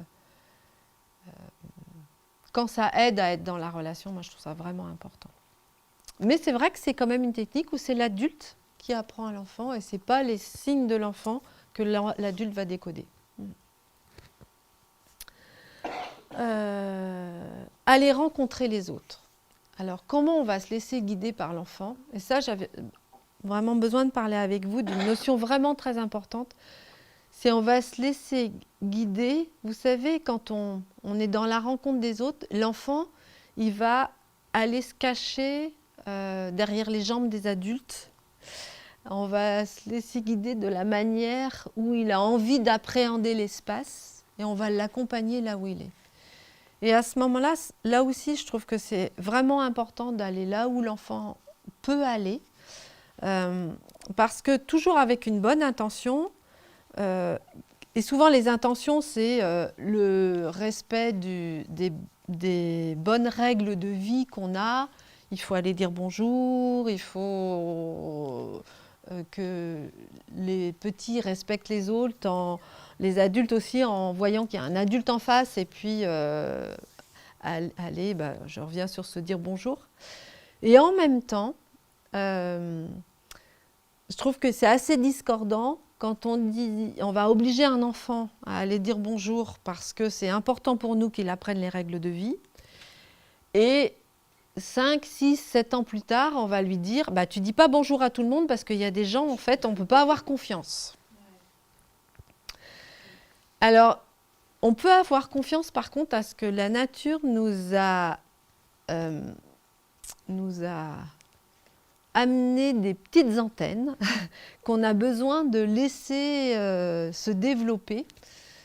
Moi, j'aime bien donner cette image un petit peu, sans qu'on voit, c'est comme si on avait des petites antennes d'escargot quand on est tout petit. Et l'enfant, quand il se cache derrière les jambes de l'adulte, ou qui regarde, vous savez, il scrute d'ailleurs de manière parfois assez intense. Nous, les adultes, on ne peut pas forcément toujours être à l'aise par rapport au regard insistant de l'enfant. Mais en même temps, qu'est-ce qui est en train de se construire? C'est comme le petit escargot qui sort ses antennes à ce moment-là. Il est en train de sonder, est-ce que c'est quelqu'un en qui je peux avoir confiance ou pas avoir confiance? Ça se construit dès tout petit. Et quand on demande à un enfant d'aller vers un adulte alors qu'il est en train de sonder, il ne sait pas trop, bah quelque part, on empêche ces petites antennes naturelles d'être efficaces et de se développer. Et pour aller sonder si ce sont des personnes bienveillantes ou pas si bienveillantes que ça. Ou... En fait, l'enfant, à ce moment-là, quand il observe, il dit « mais t'es qui toi ? Comment on va rentrer en relation ensemble? Comment on va pouvoir faire connaissance ?» Donc, dans la rencontre avec les autres, je trouve que c'est aussi un endroit où c'est absolument fondamental de se laisser guider par l'enfant, là où l'enfant va être capable d'aller voir l'autre. Et s'il est inquiet, c'est peut-être pas le moment d'aller le forcer pour aller dire bonjour ou aller absolument toucher l'autre en face, parce que c'est pas son bon moment à lui, quoi. Et peut-être que l'enfant sent aussi des choses où nous, on peut avoir des personnes avec qui on va se sentir moins à l'aise que d'autres, et c'est normal. Toutes et tous, on a ça. Et pour l'enfant, c'est pareil. Il a besoin de se laisser sentir cette intuition de départ et de la laisser se développer pour aller connaître qui est l'autre en face, en fait. Parce qu'on ne peut pas demander de savoir appréhender l'autre et demander après à ne pas aller dire bonjour. Comment est-ce qu'on va sentir s'il y a des personnes où on peut aller dire bonjour ou pas aller dire bonjour? Déjà, ce n'est pas toujours simple quand il y a des situations complexes et malveillantes, mais en plus, si on empêche ces premiers signes qui nous permettent de savoir, c'est embêtant. Ça va, ça, pour vous, pour la rencontre de l'autre? Ça vous parle? L'éveil et les jeux sensoriels, je peux redonner l'exemple de l'instrument de musique, mais aussi on est là, on va apporter un cadre à l'enfant sécurisant et on va laisser l'enfant explorer. Et on est tout à fait aussi dans la même dynamique qu'une technique qui a été utilisée à la base dans des situations de handicap, mais je trouve qu'elle est adaptée complètement à tout le monde. C'est l'approche Snow-Zelen. Je ne sais pas si vous avez entendu un petit peu parler. Cette approche Snow-Zelen, c'est comment l'enfant va aller découvrir son environnement petit à petit en laissant l'enfant explorer par le visuel, par le sonore, par aller toucher les différentes matières. C'est l'enfant qui va aller toucher, qui va aller explorer là où il a envie d'aller explorer, et que l'adulte va toujours être là à côté, peut-être en nommant, on dit bah, tiens, est-ce que c'est doux, est-ce que c'est froid, est-ce que c'est chaud? L'adulte l'aide, le soutient dans son exploration. Vous savez, comme on avait vu tout à l'heure, comment l'adulte va soutenir dans son exploration là où l'enfant a envie d'aller, et par lequel le sens par lequel l'enfant va être le plus attiré dans un premier temps. C'est-à-dire qu'on a toutes et tous un premier sens qui va peut-être être le plus développé. Est-ce que ça va plutôt être l'audition? Est-ce que ça va plutôt être le visuel? Est-ce que ça va plutôt être le toucher? On a tous un sens un peu plus développé, et que l'enfant, lui aussi, puisse aller explorer ça. Et puis le corps, ça va être, on n'est pas dans le change, mais c'est aussi au moment quand on va faire la toilette de l'enfant, pareil, hein, si l'enfant, au moment de faire la toilette, si lui il présente le bras et que nous on veut lui nettoyer le dos, je trouve que c'est peut-être un peu moins adapté. Et qu'on va laisser aussi petit à petit l'enfant faire sa toilette seul. On va se laisser guider là où l'enfant peut y aller seul. Et quand on doit l'accompagner, c'est qu'est-ce que l'enfant va présenter. Est-ce qu'il présente d'abord sa main? Est-ce qu'il présente d'abord son pied? Enfin, voilà, comment on va l'accompagner là. Et là aussi, c'est valable dans les massages. Au niveau des massages, alors il y a les massages qui sont des massages vraiment avec des techniques, et puis il y a le massage où on se laisse guider par l'enfant, et il va nous dire d'ailleurs, tu me grattes le dos. Bon, ça c'est quand il commence à parler, mais avant, les tout petits nous donnent déjà des signes où ils vont nous tendre plutôt le dos, et comment on va pouvoir rester en lien avec ce que l'enfant présente comme partie du corps, et autant pour l'hygiène que pour l'accompagnement de son corps aussi. Quand il va nous tendre les mains, les bras, parce qu'il a besoin qu'on le prenne dans les bras, comment on va aussi écouter ça. Avez-vous d'autres expériences de se laisser guider concrètement par ce que fait l'enfant ? Là, dans ce qu'on a pu déjà développer ce soir, est-ce que ça vous a parlé d'une autre situation que vous avez vécue? Vous dites, là aussi, je me laisse guider par l'enfant.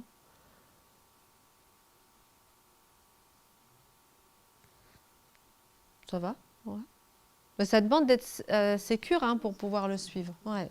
Oui, il y a plein de choses. Ouais. Voilà. On va passer peut-être à celui d'après.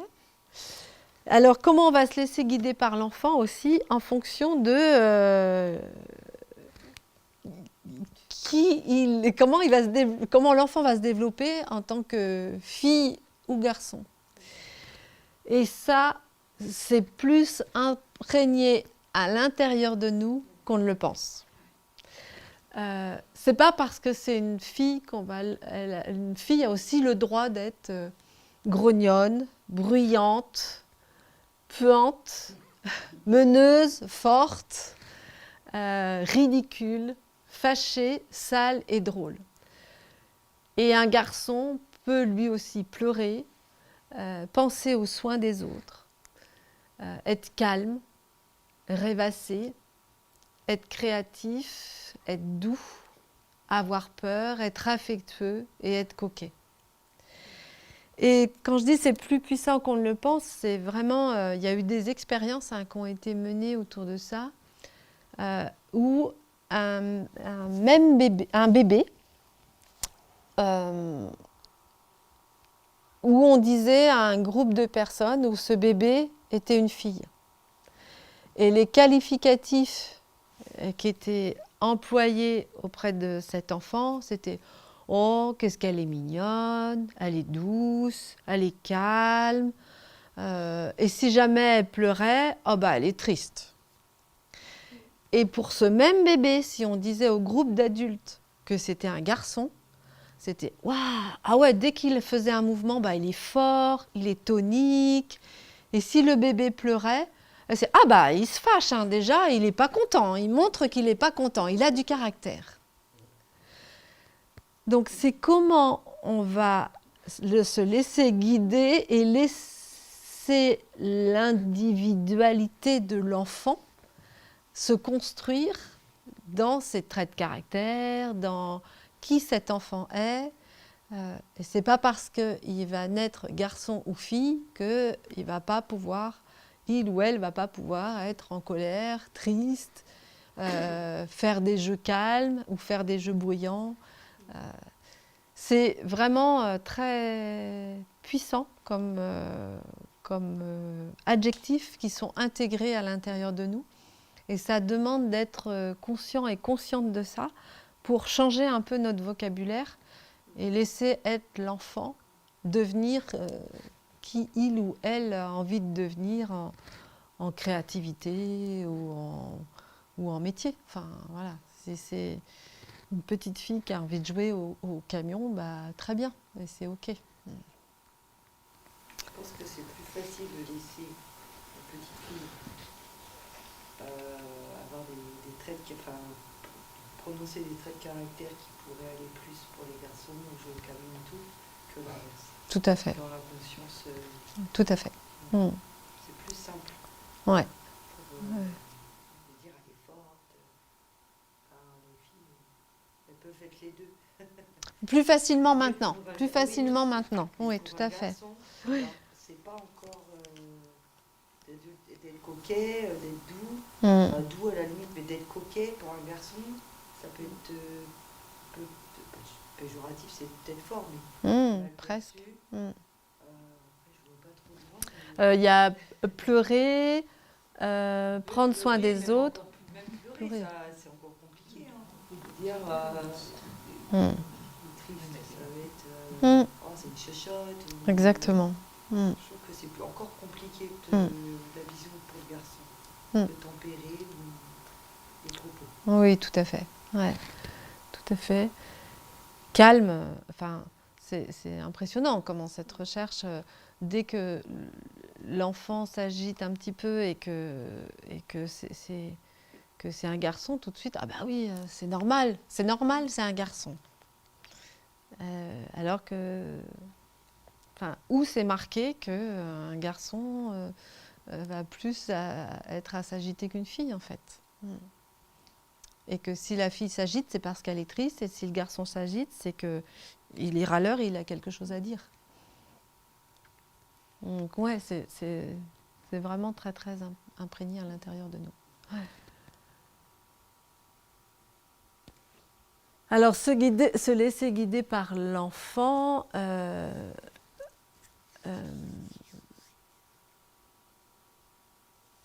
en tout cas, ça va laisser comprendre à l'enfant que l'enfant se sent aimé, tel qu'il ou elle est, peu importe qui il ou elle sera, et c'est OK. L'enfant comprend à ce moment-là qu'il a un impact sur l'autre. Et ça, dans toutes ces bulles, ça vient répondre à un des besoins. Notre premier besoin, c'est d'être en relation avec les autres. Et dans les besoins de relation, il y en a plusieurs besoins relationnels. Et dans chaque bulle, ça vient répondre à au moins un besoin relationnel que toutes et tous on a. Être aimé, c'est le besoin d'amour et de gratitude dans la relation. Ressentir qu'on a un impact sur l'autre, ça fait partie aussi d'un besoin relationnel fondamental. Sentir qu'on a un impact sur l'autre. Comment ? Être en lien, ouais. Et que ça se fait, ou si l'enfant fait un geste, vous allez lui répondre ce qu'on pouvait parler tout à l'heure avec l'instrument de musique, mais c'est que si je fais un geste, je vais avoir un impact, je vais me rendre compte que l'autre peut me répondre en fait. Et ça, c'est vraiment absolument fondamental. L'accueil de ce que je fais, je dis, je ressens, me permet de me définir. C'est-à-dire que en fonction de ce que le bébé, l'enfant va faire, il va nous guider sur qui il ou elle est. Et nous, on va lui nommer, on va lui répondre en fonction de ça. Et c'est comme ça que l'enfant construit son identité. Par la relation, on est dans la construction de notre propre identité. La construction de soi, en fait. C'est dans la relation qu'on se construit son identité de soi. Je peux compter sur l'adulte. C'est aussi un apprentissage drôlement important pour savoir qu'on peut compter sur les autres. Et que je peux demander de l'aide aux autres, même aussi après quand on est adulte, on peut aller demander de l'aide en grande sécurité. Et aller demander de l'aide, ce n'est pas de la faiblesse, mais au contraire, pouvoir demander de l'aide, c'est de l'autonomie. Et c'est une grande force. Souvent, on confond l'autonomie et l'indépendance. L'autonomie, c'est Et l'autonomie, c'est vraiment savoir qu'est-ce que je peux faire seul. Et quand je ne peux pas faire seul, je vais aller demander de l'aide aux autres. Qu'est-ce que je peux faire seul et à qui je peux demander de l'aide. L'indépendance, c'est vouloir faire tout seul. Mais c'est un peu compliqué de vouloir faire tout seul. C'est l'étape où est l'enfant quand il a 2 ans et demi, 3 ans, et il va dire « moi tout seul ». C'est moi tout seul, c'est moi qui fais. Et à ce moment-là, c'est absolument fondamental de le soutenir, mais il aura besoin d'entendre « tu fais et je suis là si tu as besoin ». C'est là que se construit déjà dès le début où je peux aller demander de l'aide aussi. Et que si je vais demander de l'aide, il va y avoir un adulte pour me répondre. C'est ce qu'on avait vu au tout début. Si on laisse l'enfant tout faire tout seul et qu'il n'y a personne pour l'aider, eh ben, ça amène à comprendre que je n'ai pas d'intérêt pour l'autre, en fait. Donc on a besoin de sentir qu'on peut avoir un intérêt pour l'autre en sentant que l'autre peut m'aider. L'adulte trouve de la valeur dans ce que je fais, dans ce que je ressens et dans ce que je dis.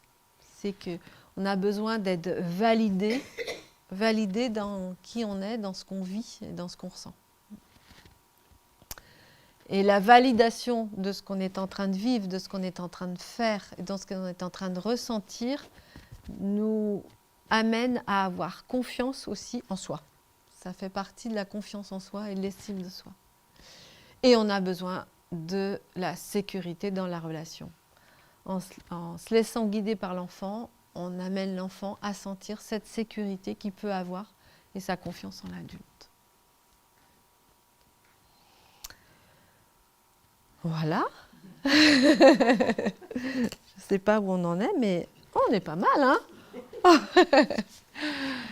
Alors, avez-vous d'autres remarques pour compléter ce qu'on a pu déjà échanger ensemble ce soir?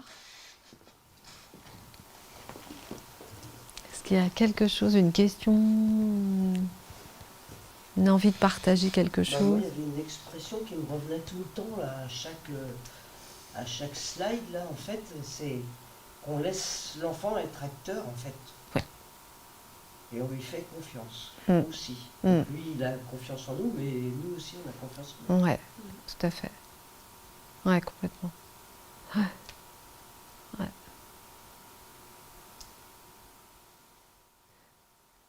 Et en le laissant être acteur, c'est pas non plus sans limite de rien du tout, sans cadre sécurisant en fait. Ouais. Ouais. Oui, bien sûr.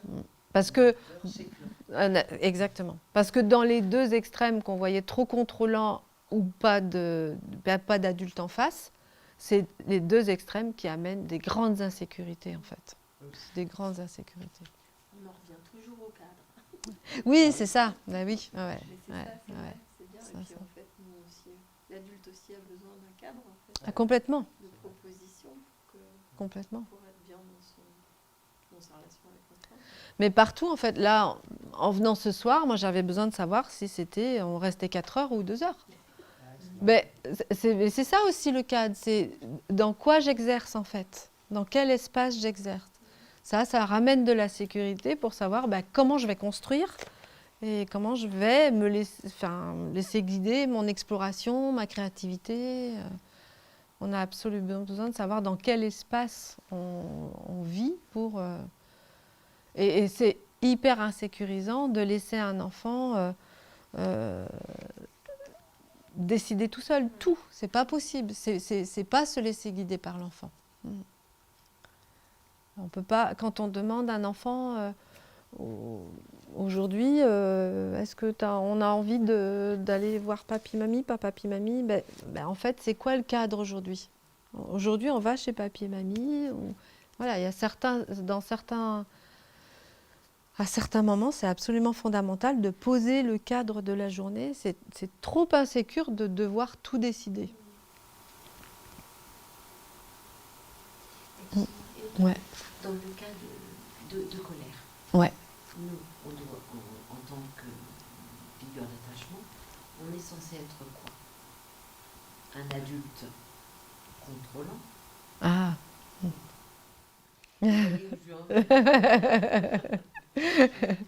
Laissant faire, et parce qu'effectivement, il y a des enfants, en cas de, quand ils sont vraiment gros scolaires, je parle pas du simplement non et je jette les jouets, une colère où là on voit bien que l'émotion elle est tellement énorme que là plus rien ne va. Il y a des enfants, on sait bien, qui ont besoin d'être, pas contrôlés, mais la prise dans les bras, Contenu, et ouais, là, tout à fait. ça calme et rassurant, voilà. Mais il y en a pour qui ça ne marche Ouais. pas du tout. Et donc c'est vrai que moi, en général, je laisse l'enfant, je le vois, il me voit, je le laisse où il veut.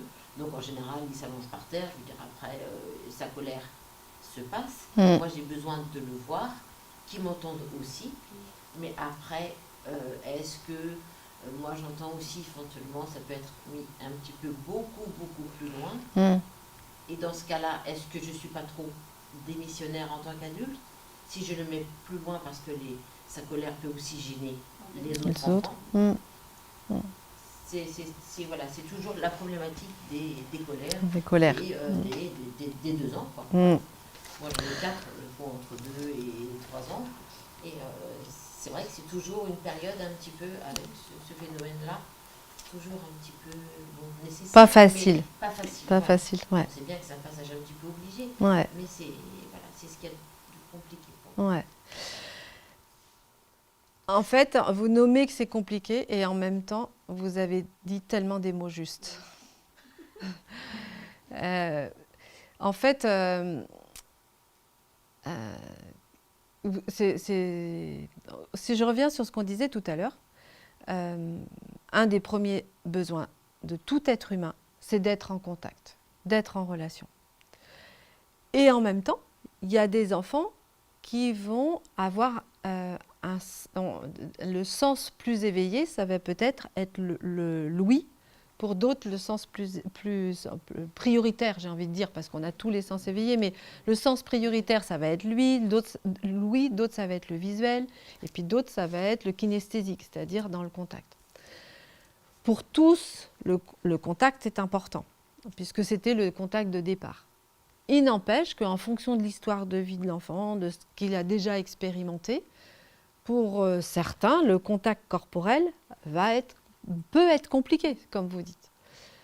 Ce qui est absolument fondamental, et vous l'avez nommé, c'est je garde le contact visuel. Ce qui est absolument fondamental, c'est garder le contact avec un enfant qui est empreint dans une émotion. Parce que quand un enfant est empreint dans une émotion, il ne peut pas contrôler. Il a besoin d'un adulte qui va lui ramener de la sécurité. Et à ce moment-là, soit le prendre dans les bras ou soit rester en contact en disant « je suis là, je vois, pour toi c'est difficile, je suis là, je suis là ». Il y a peut-être presque rien d'autre à dire que dire « je suis là et pour toi c'est difficile en ce moment ». Il va voir qu'il n'est pas tout seul et ça, quand on est dans le contact, ça vient apaiser au niveau du cerveau la partie émotionnelle qui est en train de s'activer là en ce moment, et notre système de stress qui s'active aussi en même temps. Et ce qui vient apaiser notre partie émotionnelle et notre système de stress, c'est la relation à l'autre, le contact à l'autre. Le mieux, c'est 20 secondes de contact physique, parce qu'on a pu faire ces imageries corporelles où, au bout de 20 secondes de contact physique, on a le corps qui fabrique des hormones qui vont venir nous apaiser. Et plus on aura, avec l'enfant, fait des jeux de contact avant, où on aura parlé en disant, tu sais, quand parfois on peut avoir des grandes émotions, c'est un volcan à l'intérieur de toi qui explose, dans ces moments-là, on peut aller chercher le jeu à bulles, on peut aller chercher le ballon, on peut aller chercher des feuilles qu'on va déchirer, on peut aller... Tout ce qu'on aura déjà vu en amont, ce sera beaucoup plus facilement accessible et utilisable au moment où on est dans une situation de premier secours. Donc, le plus possible, quand on voit que ça monte, on va l'utiliser, le contact avant. Et puis, dans les situations d'urgence, on va rester aussi en contact avec l'enfant. Là où c'est, comme le premier besoin de l'être enfant, c'est d'être en relation, surtout un tout petit, de le mettre dans la chambre, c'est double peine en fait pour lui.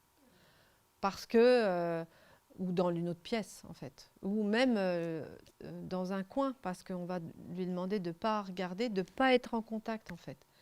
Mais à ce moment-là, l'enfant, il a absolument besoin d'être en relation pour que son cerveau, qui est actif à ce moment-là, c'est le système de stress et le système émotionnel, l'idée c'est que ça vienne s'apaiser.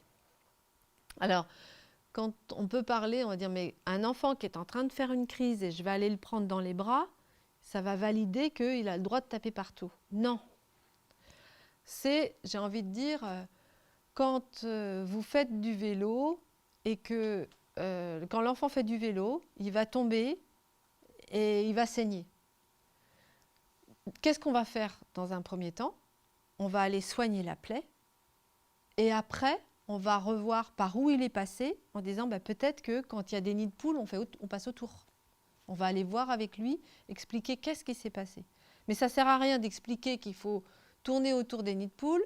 Tant que l'enfant pleure, il a le genou qui saigne et qu'on est dans quelque chose qui est douloureux. Et bien, quand l'enfant a une émotion, c'est exactement l'enfant qui vient de faire une chute à vélo ou qui vient de faire une chute parce qu'il est en train d'apprendre à marcher. À ce moment-là, il a juste besoin qu'on vienne lui soigner la plaie, c'est-à-dire apaiser l'émotion qui se passe au niveau de son cerveau. Et seulement après, on pourra revoir avec l'enfant en disant qu'est-ce qui s'est passé, qu'est-ce qui s'est passé avec le copain, la copine. Ah, tu as voulu lui prendre le jeu. Enfin, et on reparle de tout ça. Mais ça ne sert à rien. On a souvent envie de donner plein d'explications en disant mais tu ne peux pas faire ça. Sauf que à ce moment-là, l'enfant, il a le genou qui saigne.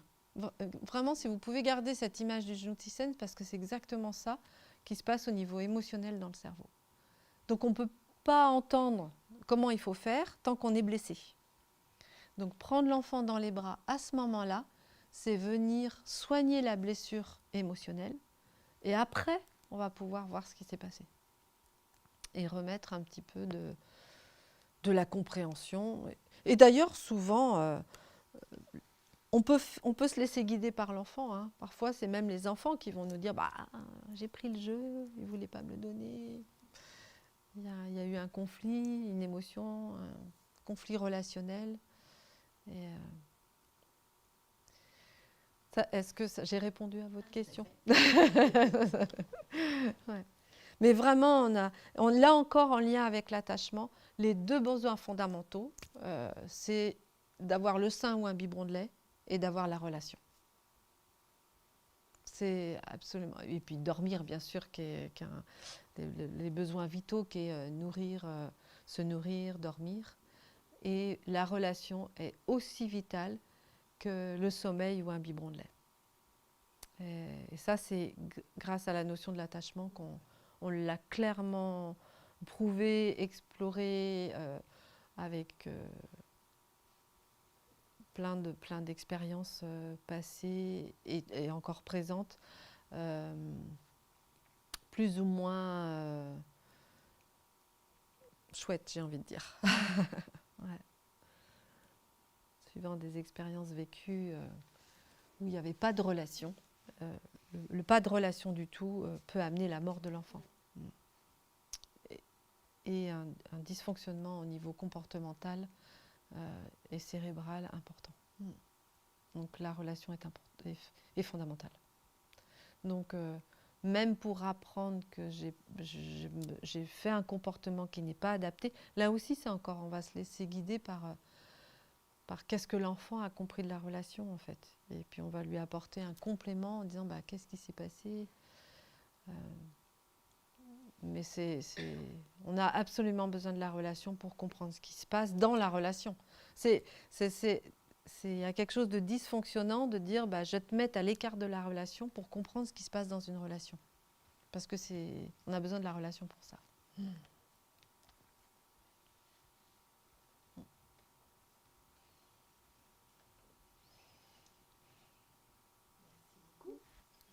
Merci à vous toutes pour les participations. Super. Merci.